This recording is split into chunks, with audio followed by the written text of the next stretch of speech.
and down. These are available in the river known as uh, Gandaki Nadi. Wherever the waters of this river flow, the place becomes immediately sanctified. Text number 11. In the gardens of Pulaha Ashram, Maharaj Bharata lived alone and collected a variety of flowers, twigs, and tulsi leaves. He also collected the water of the Gandaki River, as well as various roots, fruits, and bulbs. With these, he offered food to the Supreme Personality of Godhead, Vasudeva, and worshiping him, he remained satisfied. In this way, his heart was completely uncontaminated, and he did not have the least desire for material enjoyment. All material desires vanished. In this steady position, he felt full satisfaction and was situated in devotional service. Purport by His Divine Grace A.C. Bhaktivedanta Swami Prabhupada. Everyone is searching after peace of mind. This is obtainable only when one is completely free from the desire for material sense gratification and is engaged in the devotional service of the Lord. As stated in Bhagavad Gita, Patram Pushpam Phalam Toyam Yomi Bhakta Bhaktya Prayochita. Worship of the Lord is not at all expensive. One can offer the Lord a leaf, a flower, a little fruit, and some water. The Supreme Lord accepts these offerings when they are offered with love and devotion. In this way, one can become freed from material desires. As long as one maintains material desires, he cannot be happy. As soon as one engages in the devotional service of the Lord, his mind is purified of all material desires. Then one becomes fully satisfied. And the following verse is spoken. It says, Savai Pumsam Paro Dharamo Yato Bhaktir Ahoksaje Haituki Apatrihata Yayatma Supersidity Vasudeve Bhagavati Bhakti Yoga Prayojita Janayat Yasu Vairagyam Gyanam Chayat Ahaitukam. The supreme occupational, the supreme occupation, dharma, for all humanity is that by which men can attain to loving devotional service unto the transcendental Lord. Such devotional service must be unmotivated and uninterrupted in order to completely satisfy the self. By rendering devotional service unto the personality of Godhead, Sri Krishna, one immediately acquires causeless bondage and determination and detachment from the world. Bhagavad Gita 1.2.6-7. These are the instructions given in Srimad Bhagavatam, the supreme Vedic literature. One may not be able to go to Pulaha Ashrama, but wherever one is one can happily render devotional service to the Lord by adopting the processes mentioned above. Well, that's very good news. You can reach Krishna from any position in the material world as long as one is reaching Krishna with love and devotion. So the service that one renders to Krishna must be unmotivated and uninterrupted in order to completely satisfy the self. By rendering devotional service unto the personality of Godhead, Sri Krishna, one immediately acquires causeless knowledge and detachment from the world. So when it says causeless knowledge and detachment, it means that it's something that is inherent, that is natural, and it's not what you would call, uh, let's see, uh, it's not premeditated in the sense that it's a natural thing to love Krishna. Let's put it like that. So by rendering devotional service unto the personality of Godhead, Sri Krishna, one immediately acquires causeless knowledge and detachment from the world. These are the instructions given in Srimad Bhagavatam, the supreme Vedic literature. One may not be able to go to Pulaha ashram, but wherever one is, one can happily render devotional service to the Lord by adopting the processes mentioned above. What are those processes? Uh, that the supreme occupation or dharma for all humanity is that by which men can attain to loving devotional service unto the transcendent Lord. Such devotional service must be unmotivated and uninterrupted in order to completely satisfy the self. By rendering devotional service unto the personality of Godhead, Sri Krishna, one immediately acquires causeless knowledge and detachment from the world. Okay. That is absolutely, let's say, wonderful information, and there's no equivocation. It's completely clear how to please the Lord. How to please the Lord? By rendering devotional service unto the personality of Godhead, Sri Krishna. One immediately acquires causeless knowledge and detachment from the world. Haribol. Text 12.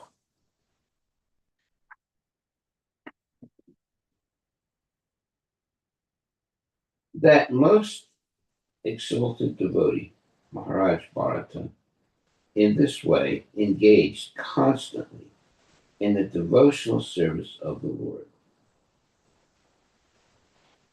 Naturally, his love for Vasudeva, or Krishna, increased more and more and melted his heart. Consequently, he gradually lost all attachment for regulative duties. The hairs of his body stood on end. Wow. And all the exotic bodily symptoms were manifest. Tears flowed from his eyes, so much so that he could not see anything. Thus he constantly meditated on the reddish lotus feet of the Lord. At that time, his heart, which was like a lake, was filled with the water of ecstatic love. When his mind was immersed in that lake, he even forgot the regulative service to the Lord. Wow, he's in a deep state of meditation. Purport: when one is actually advanced in ecstatic love for Krishna, 8 transcendental blissful symptoms are manifest in the body. Those are the symptoms of perfection arising from loving service to the Supreme Personality of Godhead. Since Maharaj Bharata was constantly engaged in devotional service, all the symptoms of ecstatic love were manifest in his body. Text number 13. Maharaj Bharata appeared very beautiful. He had a wealth of curly hair on his head, which was wet from bathing 3 times daily. He dressed in a deerskin. He worshipped Lord Narayana, whose body was composed of golden effulgence and who resided within the sun. Maharaj Bharata worshipped Lord Narayana by chanting the hymns given in the Rig Veda, and he recited the following verse as the sun rose. Purport: the predominating deity within the sun is Hiranmaya, Lord Narayana. He is worshipped by the Gayatri mantra Om Bhur Bhuva Swaha Swaha Tat Savitur Varenyam Bhargo Devasya Dhimani. He is also worshipped by other hymns mentioned in the Rig Veda, for instance, Ya Sada Savitra Mandala Madhya Varti. Within the sun, Lord Narayana is situated and he has a golden hue. Text 14. The Supreme Personality of Godhead is situated in pure goodness. He illuminates the entire universe and bestows all benedictions upon his devotees. The Lord has created this universe from his own spiritual potency. According to his desire, meaning the Lord's desire, the Lord entered this universe as the Supersoul. And by virtue of his different potencies, he is maintaining all living entities desiring material enjoyment. Let me offer my respectful obeisances unto the Lord, who is the giver of intelligence. Purport by Srila Prabhupada. The predominating deity of the sun is another expansion of Narayana, who is illuminating the entire universe. The Lord enters the hearts of all living entities as the Supersoul, and he gives them intelligence and fulfills their material desires. This is also confirmed in Bhagavad Gita. Sarvasya chaham pridisani vista. I am sitting in everyone's heart. Bhagavad Gita 15:15. As the Supreme Soul, the Lord enters the hearts of all living entities, as stated in Brahma Samhita 5:35. Andantara sta paramanu jayantarastam. He enters the universe and the atom as well. In the Rig Veda, the predominating deity of the sun is worshipped by the mantra Deya Sada Savitra Mangala Madhya Varti Narayana Sarasij Asana. Sanivasta. Narayana sits on his lotus flower within the sun. By reciting this mantra, every living entity should take shelter of Narayana just as the sun rises. According to the modern scientists, the material world rests on the sun's effulgence. Due to the sunshine, all planets are rotating and vegetables are growing. We also have information that the moonshine helps vegetables and herbs grow. Actually, Narayana, within the sun, is maintaining the entire universe. Therefore, Narayana should be worshipped by the Gayatri mantra or the Rig mantra. Thus end the Bhaktivedanta's purports of the fifth canto, chapter 7 of the Srimad Bhagavatam, entitled The Activities of King Bharata. Hare Krishna. Okay, so by reciting this mantra, okay, every living entity should take shelter of Narayana just as the sun rises. Well, what's the mantra? Deya Sabriti Mandala Madhya Bharati Narayana Sarasij Asana Sani Vista. There it is. Narayana sits in his lotus flower sits on his lotus flower within the sun. By reciting this mantra, every living entity should take shelter of Narayana just as the sun rises. Okay, so if we're up early enough, we can chant this mantra as the sun rises. Adanantara sta paramanu chayantara stam.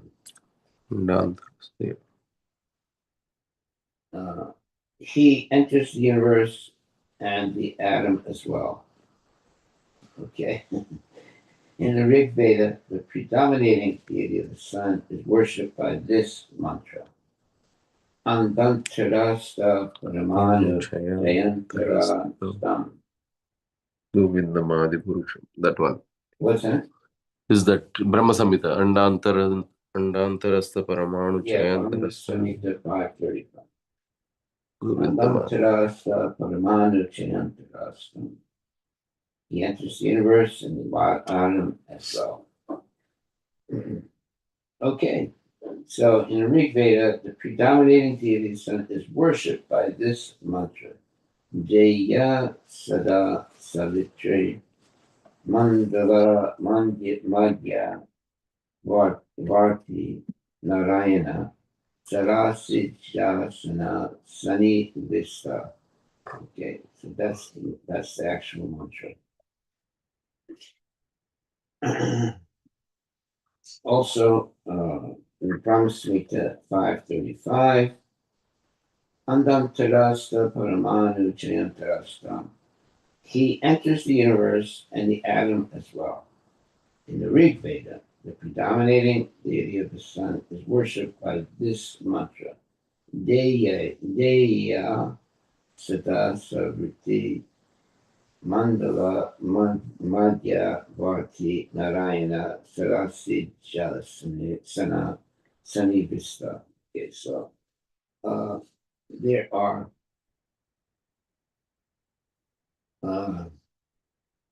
it says, as the super soul, the Lord enters the hearts of all living entities, as stated in Brahma Samhita 535. Okay, so that's one mantra. Adantarasta Paramanu Chayantarasta. He enters the universe and the atom as well. In the Rig Veda, the predominating deity of the sun is worshipped by this mantra, Deya Sada Savriti Mandala Madhyavarti Narayana Sarasijasana Sunny Vista. Narayana sits on his lotus flower within the sun. By reciting this mantra, every living entity should take shelter of Narayana just as the sun rises. According to modern scientists, the material world rests on the sun's effulgence. Due to the sunshine, all planets are rotating and vegetables are growing. We also have information that the moonshine helps vegetables and the herbs grow. Actually, Narayana within the sun is maintaining the entire universe. Therefore, Narayana should be worshipped by the Gayatri Mantra or the Rig Mantra. Thus end the Bhaktivedanta purports of the fifth canto, chapter 7 of the Srimad Bhagavatam, entitled The Activities of King Bharata. Hare Krishna. Okay, so now we have the mantra from the Rig Veda uh, that can be recited when the sun is rising early in the morning. Okay, so now we go on to chapter 8, the description of the character of Bharata Maharaja.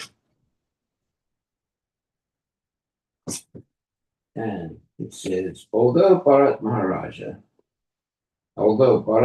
Maharaja was very elevated, he fell down due to his attachment to a young deer. One day, after Bharata Maharaja had taken his bath, as usual, in the river Gandaki, and was chanting his mantra, he saw a pregnant deer come to the river to drink water. Suddenly, there could be heard the thundering roar of a lion, and the deer was so frightened that it immediately gave birth to its calf. It then crossed the river, but died immediately thereafter. That just shows you the power of the lion's roar. It scares the heck out of everybody. It then crossed the river, but died immediately thereafter. Maharaj Bharata took compassion upon the motherless calf, rescued it from the water, took it to his ashrama, carried it affectionately. He gradually became attached to this young deer and always thought of it affectionately. In other words, he was attached to this little deer. I think they call it a fawn, but it actually was a downfall of uh, Bharata Maharaj. As it grew up, it became Maharaja Bharata's constant companion, and he always took care of it. Gradually, he became so absorbed in thinking of this deer that his mind became agitated. As he became more attached to the deer, his devotional service slackened. Well, this is happening all the time today. Instead of a deer, it's a dog. And people get so attached to the dog, that's all they can think of. And right up to the moment of death, they'll be thinking of the dog and they take birth as a dog. There are devotees like this also that have a dog and they're taking the dog for a walk, they're picking up the stool with the dog, they are, petting the dog. In every way, they're completely attached to the dog, unfortunately. And because of that, the more that one is attached, one's devotional service is slackened. So, uh, this is a description of Maharaj Bharata, who was not attached to a dog. He was attached to a deer. His devotional service slackened. Although he was able to give up his opulent kingdom, he became attached to the deer. So that means that although he gave up attachment to his opulent kingdom, he could not give up his attachment to the deer. Thus he fell down from his mystic yoga practice. Once, when the deer was absent, Maharaj Bharata was so disturbed that he began to search for it. While searching and lamenting the deer's absence, Maharaj Bharata fell down and died. Because his mind was fully absorbed thinking of the deer, he naturally took his next birth from the womb of a deer. However, because he naturally, however, because he was considerably advanced spiritually, he did not forget his past activities. Even though he was in the body of a deer, he could understand how he had even, he was, I'm sorry, he did not forget his past activities. Even though he was in the body of a deer, he could understand how he had fallen down from his exalted position. And remembering this, he left his mother deer and again went to Puraha Ashram. He finally ended his future fruitive activities in the form of a deer. And when he died, he was released from the deer's body. Okay, now I know devotees who become attached to their dog, and they're completely involved in maintaining the dog, taking the dog out for a walk, picking up the stool that the dog passes, feeding the dog, bathing the dog. If the dog gets sick, they take the dog to the dog clinic, and they're willing to spend thousands of dollars to get the dog healed of its diseases. And so they're completely absorbed by the dog. And the dog comes and licks their face, and they think, oh, this dog loves me. But actually, the dog is thinking while licking the face of the master, oh, one day I will eat you also. A dog is a carnivorous animal, right? So by licking the face, he's getting the taste of that person's skin. And eventually, one day, when the master dies, or even before that, the dog might eat the master.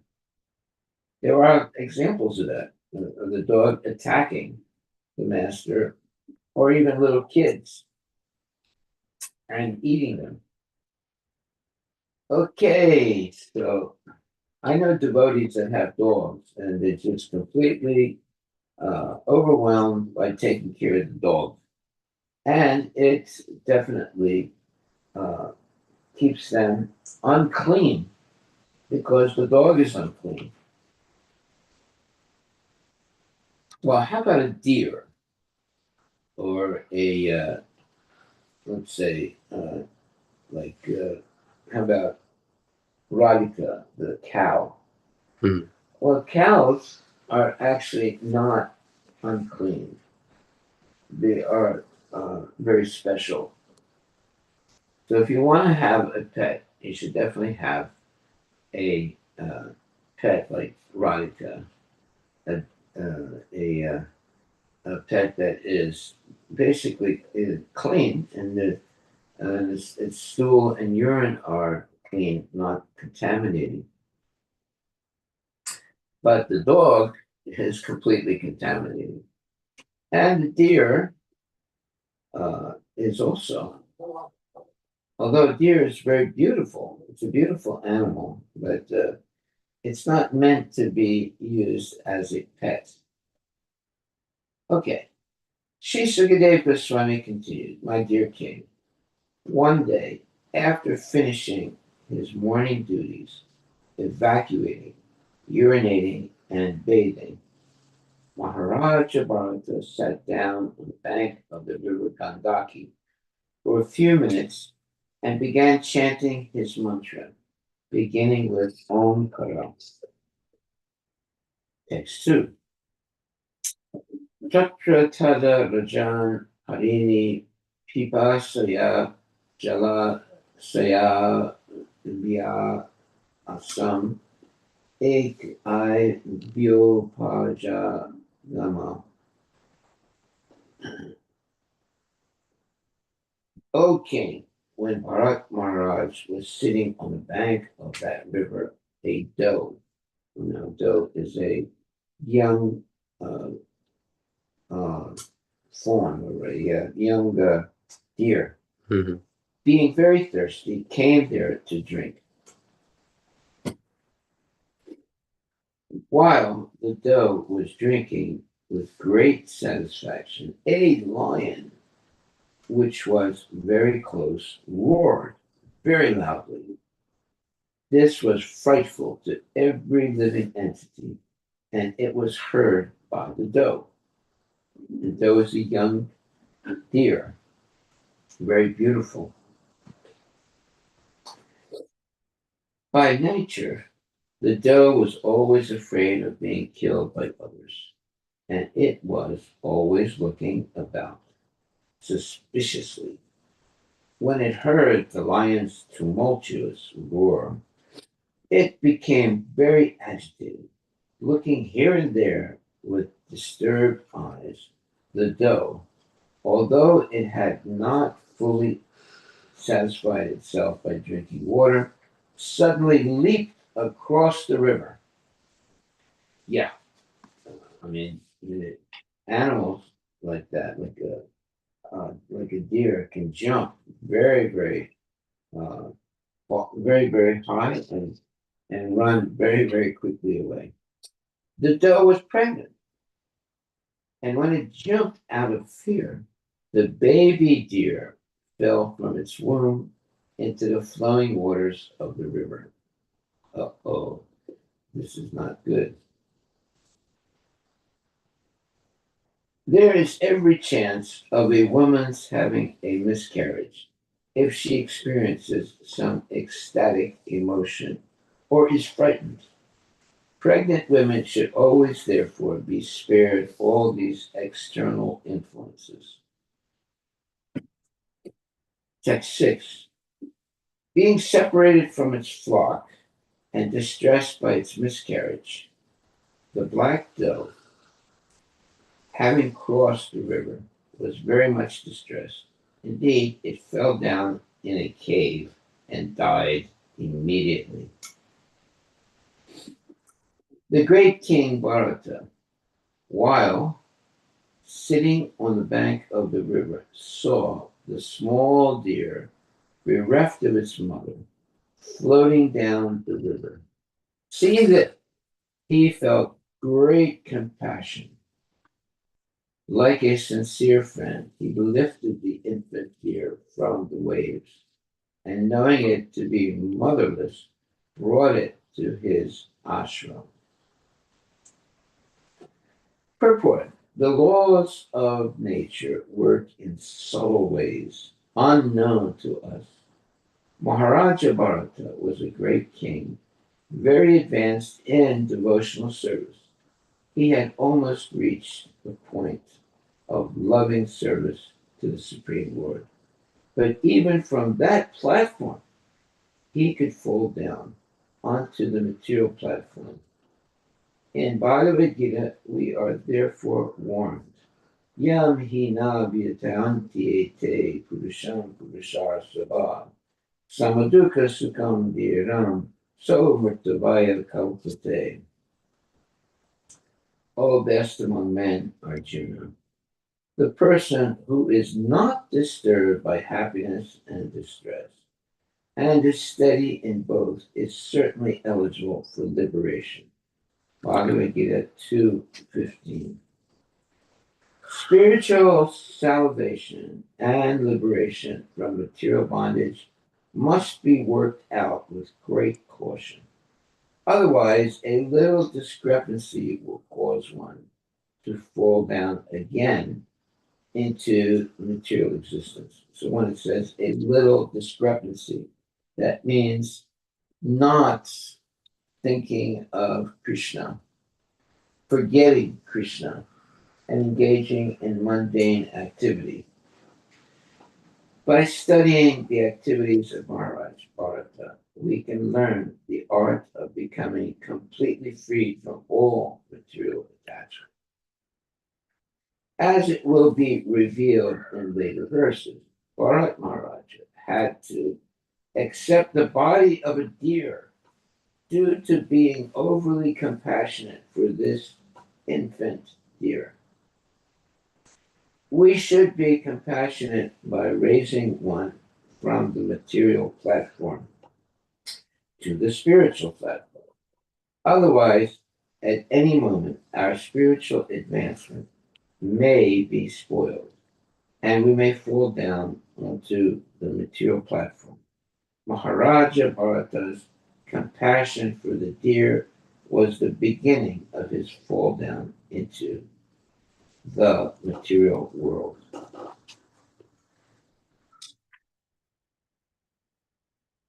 Gradually, Maharaj Bharata became very affectionate toward the deer. He began to raise it and maintain it by giving it grass. He was always careful to protect it from the attacks of tigers and other animals. When it itched, he petted it, and in this way he always tried to keep it in a comfortable condition. He sometimes kissed it out of love. Being attached to raising the deer, Maharaj Bharata forgot the rules and regulations for the advancement of spiritual life, and he gradually forgot to worship the Supreme Personality of Godhead. After a few days, he forgot everything about his spiritual advancement. Okay, gotta be careful of attachment to a deer, or in other words, also by attachment to a, a dog. People get attached to their dog, just like Bharat Maharaj became attached to a deer. Purport.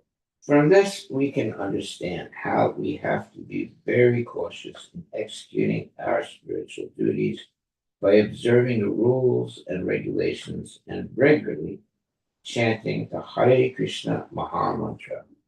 If we neglect doing this, we will eventually fall down. We must rise early in the morning, bathe, attend Mangal Arati, worship the deities, chant the Hare Krishna Maha Mantra, chant the Hare Krishna mantra, study Vedic literatures, and follow all the rules prescribed by the acharyas and the spiritual master. If we deviate from this process, we may fall down, even though we may be very highly advanced. As stated in Bhagavad Gita 18:5, Yajna dana tapa karma na tyajyam karyam evatat. Yajno danam tapaschaiva pavanani manisinam. Acts of sacrifice, charity, and penance are not to be given up, but should be performed. Indeed, sacrifice, charity, and penance purify even the great soul. Even if one is in the renounced order, he should never give up the regulative principles. He should worship the deity and give his time and life to the service of Krishna. He should also continue following the rules and regulations of austerity and penance. These things cannot be given up. One should not think oneself very advanced simply because one has accepted the sannyasa order. The activities of Bharata Maharaj should be carefully studied for one's spiritual advancement. Well, in the history of Maharaj Bharata, we're learning both what to do and what not to do. So he is demonstrating the dangers of becoming attached to mundane things. It can be a deer, it can be a dog, it can be anything that takes our attention away from Krishna. It could be money, it could be sex, it could be anything that takes our uh, attachment to Krishna away due to mundane desires for sense gratification. Okay, text number 9. The great king Maharaj Bharata began to think, alas, this helpless young deer, by the force of time, an agent of the Supreme Personality of Godhead, had now lost its relatives and friends and has taken shelter of me. It does not know anyone but me, as I have become its father, mother, brother, and relatives. This deer is thinking in this way, and it has full faith in me. It does not know anyone but me. Therefore, I should not be envious and think that for the deer, my own welfare will be destroyed. I should certainly raise, protect, gratify, and fondle it. When it has taken shelter with me, how can I neglect it? Even though the deer is disturbing my spiritual life, I realize that a helpless person who has taken shelter cannot be neglected. That would be a great fault. Okay, so this is All the false arguments. narrative. These are all the valid arguments. Yeah, against attachment to animals. Purport by Srila Prabhupada. When a person is advanced in spiritual consciousness or Krishna consciousness, he naturally becomes very sympathetic toward all living entities suffering in the material world. Naturally, such an advanced person thinks of the suffering of the people in general. However, if one does not know of the material sufferings of fallen souls and becomes sympathetic because of bodily comforts, as in the case of Bharata Maharaj, such sympathy or compassion is the cause of one's downfall. If one is actually sympathetic to fallen, suffering humanity, he should try to elevate people from the material consciousness to spiritual consciousness. Now you see, that's not possible for animals. You might think, oh, my animal, my dog, or my deer is like a human being. But not really. They don't have the ability to understand their relationship with Krishna. They have the ability of becoming attached to their master, and They can lick the hand or lick the face of the master. They can be excited when the master comes in there and to help to feed them or to bathe them, etc. But they're not on the level of a human being. They don't understand, and they'll never be able to understand the relationship with Krishna.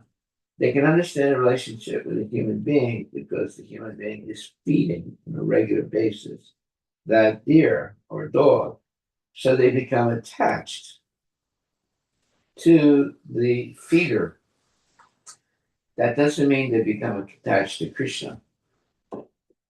So we should not accept the so called affection of an animal like a deer or a dog to be on the same level of attachment to Krishna or the Supreme Personality of Godhead.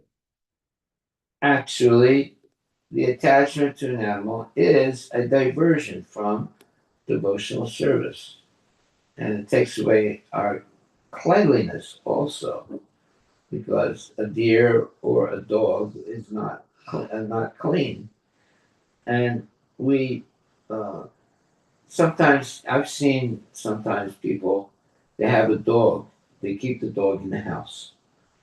When they're eating, they let the dog come right up to the table and they feed the dog with their hand from the table, and then with the same hand they eat. Mm. And the dog is part of the house. The dog lives in the house. He doesn't live outside. Actually lives in the house. And sometimes they'll even sleep with the dog in the same bed as they're sleeping in. That is like unbelievable. But it's happening right now. People become so attached to the dog that they can't forget it and under all circumstances. And at the moment of death, guess what? They think of the dog. And now they die and they take the body of the dog. As far as the deer was concerned, Bharata Maharaj became very sympathetic, but he forgot that it was impossible for him to elevate a deer to spiritual consciousness. Yeah, you can't elevate an animal, even if it's a deer or a dog, to spiritual consciousness.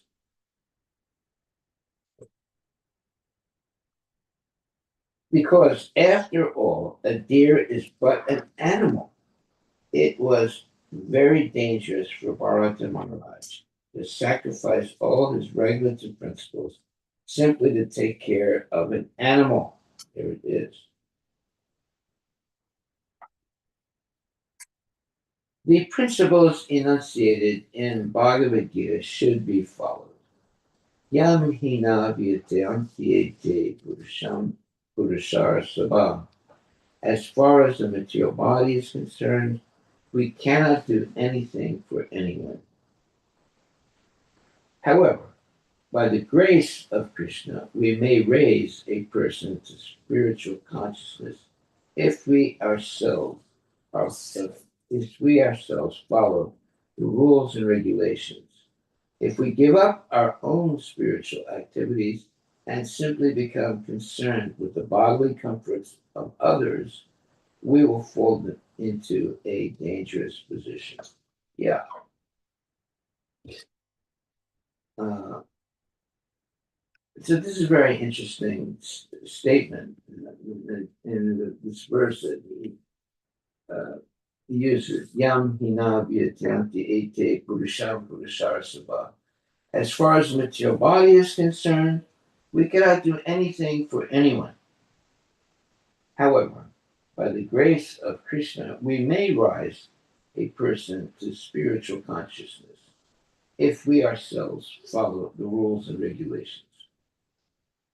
But you can do whatever you want. You'll never be able to make a dog or a rabbit or a fawn Krishna conscious. they don't have the ability to understand Krishna consciousness. Some people claim, oh, my dog is more intelligent than a human being. No, not really. The dog gets attached to the master because it's being fed every day. If the master stops feeding the dog will eventually go away or attack the master for not feeding it. So, uh, if we give up our own spiritual activities and simply become concerned with the bodily comforts of others, we will fall into a dangerous position. There it is. That is our takeaway today.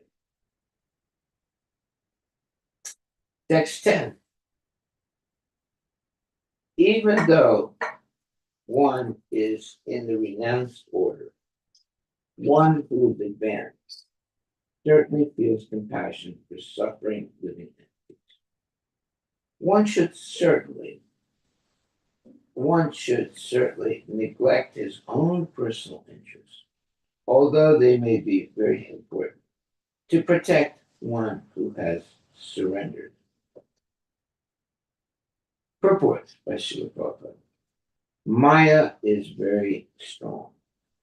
In the name of philanthropy, altruism, and communism, people are feeling compassion for suffering humanity throughout the world. Philanthropists and altruists do not realize that it is impossible to improve people's material conditions. Material conditions are already established by the superior administration according to one's karma. They cannot be changed. The only benefit we can render to suffering beings is to try to raise them to spiritual consciousness. Material comforts cannot be increased or decreased.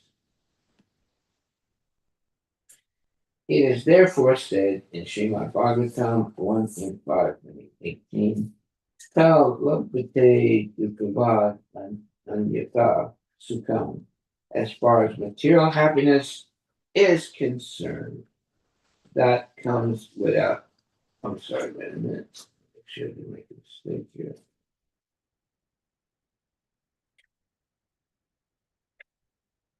Yeah, as far as material happiness is concerned, that comes without effort, just as tribulations come without effort. Material happiness and pain can be attained without endeavor. One should not bother, well, because there is karma. One should not bother for material activities. If one is at all sympathetic or able to do good to others, he should endeavor to raise people to Krishna consciousness. In this way, everyone advances spiritually by the grace of the Lord. But the dog cannot be spiritually advanced. They don't have the intelligence to do it. Their intelligence comes up to the point of becoming attached to the person that feeds them every day. But that attachment is not to Krishna. That attachment the dog has is a mundane attachment to its master who is feeding it every day. For our instruction, Bharat Maharaj acted in such a way. We should be very careful not to be misled by so-called welfare activities conducted in bodily terms. One should not give up his interest in attaining the favor of Lord Vishnu at any cost. Generally, people do not know this, or they forget it. Consequently, they sacrifice their original interest, the attainment of Vishnu's favor, and engage in philanthropic activities for bodily comforts. That's happening every day among mundane people. So there was a man once, and he saw a uh, worm that was in a pile of stool, and he said, "Oh my God, such a terrible situation with this poor worm." So he picked the worm up from the stool and put it a little far away in green grass. But then he watched the worm, and the worm went back to the pile of stool. And so that is the position of mundane people who have no desire of tapasya to, to purify themselves of material attachments. Even if they are given a chance to be Krishna conscious, they will gradually go back again to being a karmi because of lack of knowledge and no ability to control their senses. So it's very dangerous when one is lacking knowledge and not being able to control the mind and senses. So it says, for our instruction, Maharaj Bharata acted in such a way. We should be very careful not to be misled by so called welfare activities conducted in bodily terms. One should not give up his interest in attaining the favor of Lord Vishnu at any cost. Generally, people do not know this, or they forget it. Consequently, they sacrifice their original interests, the attainment of Vishnu's favor, and engage in philanthropic activities for bodily comfort. And then also it says material happiness and pain can be attained without endeavor. One should not bother for material activities. If one is at all sympathetic or able to do good to others, he should endeavor to raise people to Krishna consciousness, not simply relieve their hunger by giving them food or other, amenities. He should endeavor to raise people to Krishna consciousness. In this way, everyone advances spiritually by the grace of the Lord. For our instruction, Bharat Maharaj acted in such a way. We should be very careful not to be misled by so called welfare activities conducted in bodily terms. One should not give up his interest in attaining the favor of Lord Vishnu at any cost. Generally, people do not know this or they forget it. Consequently, they sacrifice their original interest and attain the attainment of Vishnu's favor and engage in philanthropic activities for bodily comfort.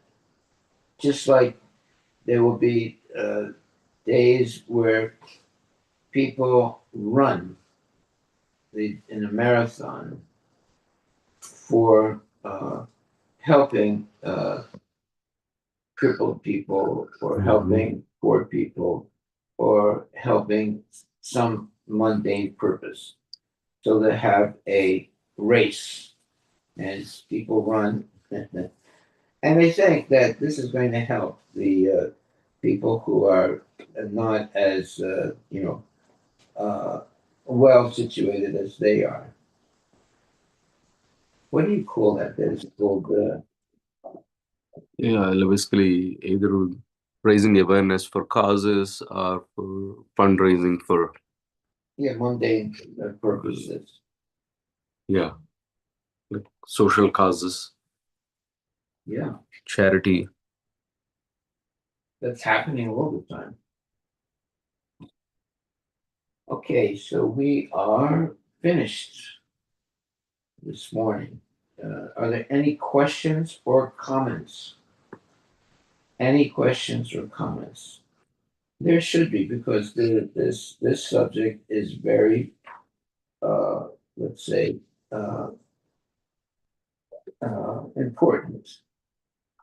The false attachment to mundane people or mundane animals by Mm. which one forgets or ignores Krishna consciousness or slackens in their dedication to Krishna consciousness. So they take up mundane purposes like fasting uh, for people that are in jail or uh, for running a marathon uh, to help people who have tuberculosis or something. All these mundane activities give people a sense of uh, doing something good, but actually it's a waste of time.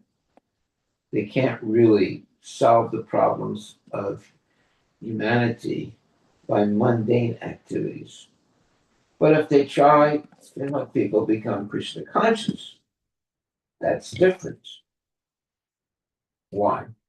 Because if you help a person become Krishna conscious, then they have the opportunity of hearing about Krishna and uh, eventually even accepting to be initiated by a bona fide uh, guru, and then be engaged day to day by hearing about Krishna and, in other words, making spiritual advancement through devotional service. So, whereas for King Bharata, first time when he saw the deer was, you know, the baby boy deer was in the water, like he still had to save it, but don't get attached later. Like, I'm trying to understand what would be his rightful act, like not care for it or care for it but without attachment. um where is the balance of his duty, like because one of the responsibilities for Vaishnavas is also Jivadaya. So the question is, like, what is that, are we going to take care but to set in balance and then don't get attached? Is the attachment the main issue here, or him taking care of the deer itself is the issue? Oh, it's the attachment, Hmm. the false attachment to the body of the deer. You can't, and by the way, a deer is never going to be able to understand its relationship with Krishna. Animals don't have that ability. So becoming too attached to animals slackens our determination to be Krishna conscious. You have to take care of the animal, you have to bathe the animal, you have to feed the animal, you have to clean the stool of the animal. It's better to have a deity and do all save up for the deity rather than have an animal and do non-seva, but do bodily uh, comforts for the animal. Hmm.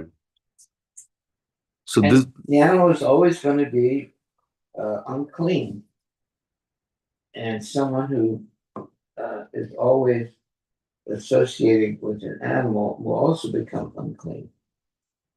Yeah.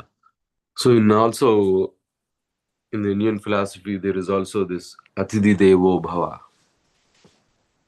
which is basically a sea god in the person that is coming to take your help or coming for shelter.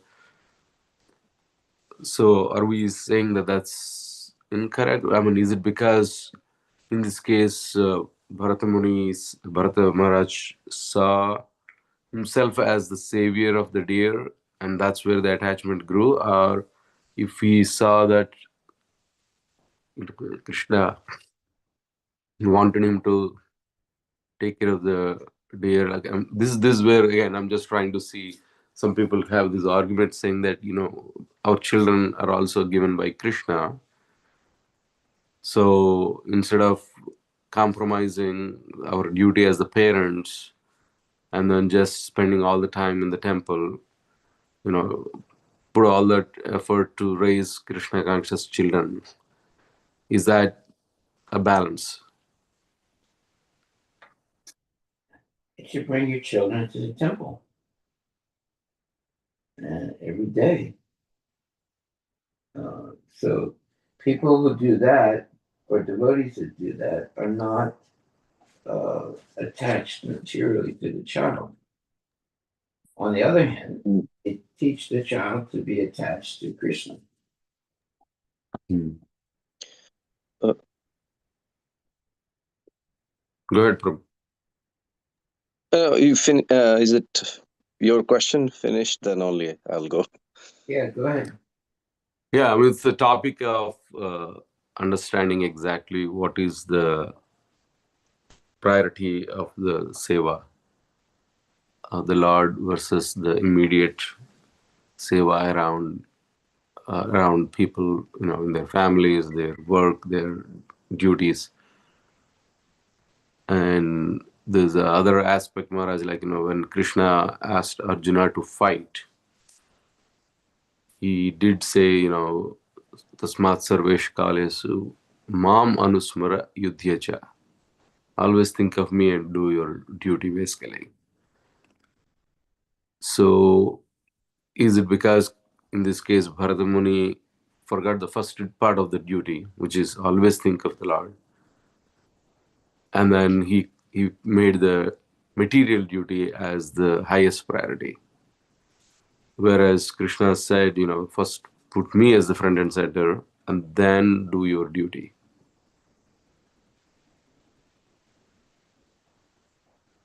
Like I'm trying to just get a pinpoint understanding on what mistake Bharata Muni did that we should not be doing. He developed mundane attachment to an animal. And because of that, he became unclean and unregulated in Krishna consciousness by overly being attached to the animal. And here it says very clearly in the purport, if one is at all sympathetic or able to do good to others, he should endeavor to raise people to Krishna consciousness. Can you raise the animal to Krishna consciousness? No, you can't. So we should not be so attached to animals. Right?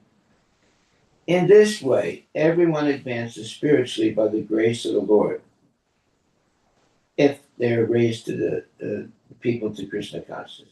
For our instruction, Bharat Maharaj acted in such a way. We should be very careful not to be misled by so-called welfare activities conducted in bodily terms. One should not give up his interest in attaining the favor of Lord Vishnu at any cost. Generally, people do not know this or they forget it. Consequently, they sacrifice their original interest, the attainment of Vishnu's favor, and engage in philanthropic activities for bodily comfort. Yeah. So they have a marathon run for a mundane cause, right? And they think that they've done something really wonderful. One would say they're trying to raise money for people who are suffering from tuberculosis. Right? So do a marathon run. How does that help the person who has tuberculosis?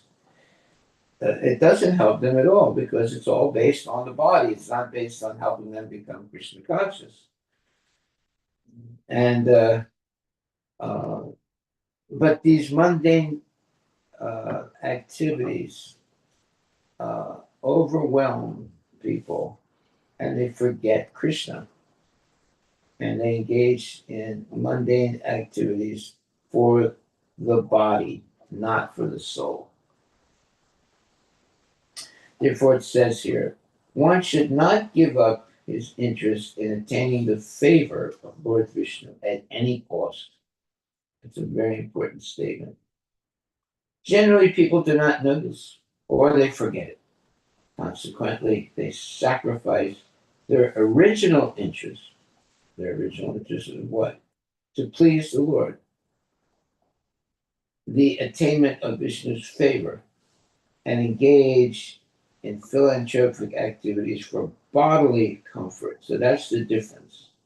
When we engage in activities for bodily comfort, like let's say people are trying to raise money, like they have the uh, uh, they run a marathon for people suffering from some type of disease, uh, like the March of Dimes, right? So they'll do some running and to raise some money for people that are suffering from uh, tuberculosis or whatever. Um, but it says here, we should be very careful not to be misled by so called welfare activities conducted in bodily terms. One should not give up his interest in attaining the favor of Lord Vishnu at any cost.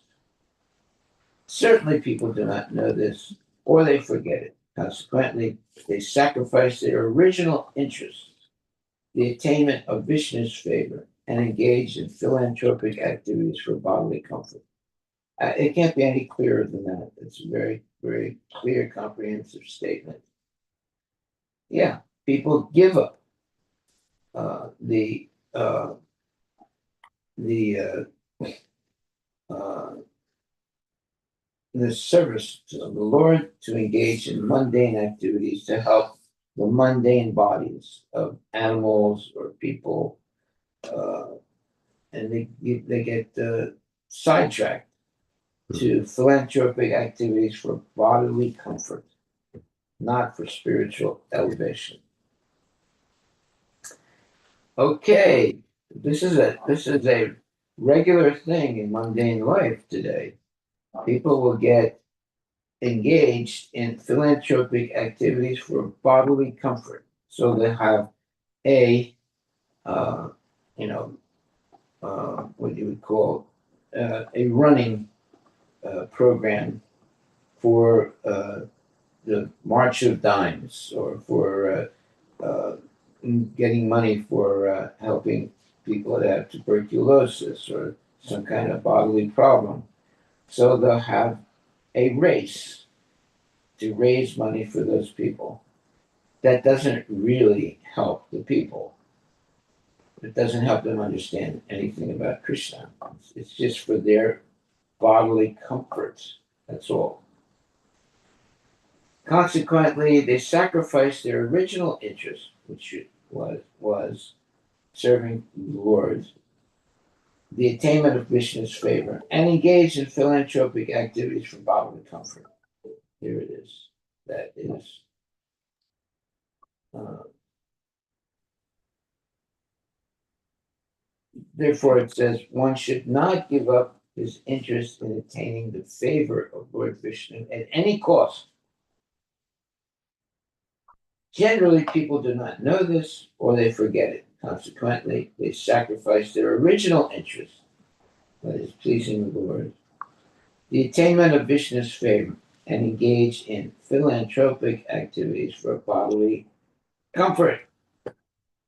So you'll have different programs like people get on their bicycles and they'll bicycle for about uh, so many hours for tuberculosis or for some other mundane bodily, uh, let's say, purpose.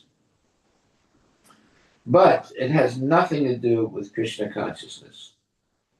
They're not thinking of Krishna at all. They're thinking of helping people that have some kind of a disease or some kind of a, a, a purpose, like helping the poor people in some country.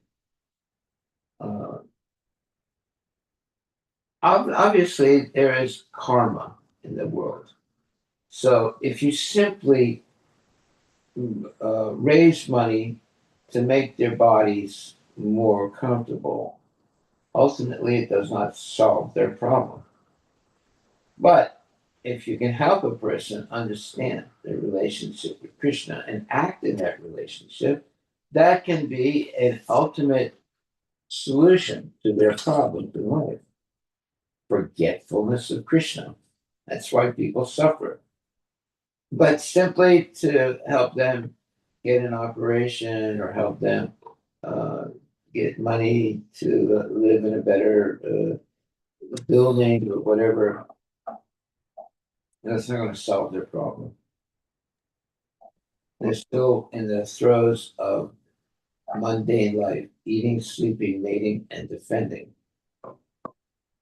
Okay, so I think we'll stop there. Are there any other questions or comments?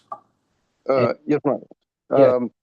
Quick question. So, is the philanthropic activity, can it be like sort of dual purpose? Like they can also be exposed to Krishna, like how we do the Holi festival. Like people come and they do see devotees with bead bags, or I mean, there's so it can be maybe general purpose philanthropic, but still have some Krishna conscious elements to it, like so they get exposed to it in an indirect way or subtle way. Is that's so that's Well, it all depends on what the purpose is. If the purpose is to help people become Krishna conscious, then it's bona fide. So yes, ma'am. you could have a program, people come and they uh, go to, let's say, the farm and they help, grow the vegetables, and then they get the vegetables and offer them to Krishna, and then they eat the vegetables that have been offered to Krishna. So they worked on the farm, they get the vegetables, they use the vegetables to eat, and they offer the vegetables first to Krishna, and then they eat the vegetables. So all that is based on Krishna. But some people can just grow the vegetables and eat them and not have any relationship to Krishna. So everything depends on, uh, as it says here, we should be very careful not to be misled by so called welfare activities conducted in bodily terms. So, whenever there's a program like the March of Dimes or the programs, let's help the people in this country or that country, they're starving to death. You don't really solve their problem by giving them food because uh, they still don't have any knowledge of Krishna. You can solve their problems with giving them food, yes, in the form of prasadam, and yes, uh, giving them knowledge of who Krishna is and how to act in Krishna consciousness. So, yeah, you did help them get food, but there was prasadam, and you did help them understand what is the purpose of life because it's the knowledge of Krishna consciousness. But simply giving them food does not solve their problem and does not give them any information about who Krishna is. We should be very careful not to be misled by so called welfare activities conducted in bodily terms. That's the main point. One should not give up his interest in attaining the favor of Lord Vishnu at any cost. Certainly, people do not know this or they forget it. Consequently, they sacrifice their original interest, pleasing Lord Krishna, which is the attainment of Vishnu's favor, and engage in philanthropic activities for bodily comfort. That is our takeaway for today and for all time, in all places, and all endeavors. We should never sacrifice our original interest, which is to please for the attainment of Vishnu's favor, and engage in philanthropic activities for bodily comfort. Hare Hare Krishna, Krishna, Hare Hare Krishna, Krishna, Krishna Krishna, Hare Hare, Hare Ram, Ram Ram, Hare Hare. chant Hare Krishna, be happy, and do not engage in mundane activities for the helping people's material bodies and mundane desires. It's very clear, loud and clear. Haribol. Haribol. Thank you very much, my dear devotees. Chant Hare Krishna and be happy. Haribol. And today is a nice day, so it's a good day to chant. You know what? Hare Krishna, Hare Krishna, Krishna Krishna Krishna, Krishna, Hare Hare Hare. Krishna, Hare Hare, Hare Ram.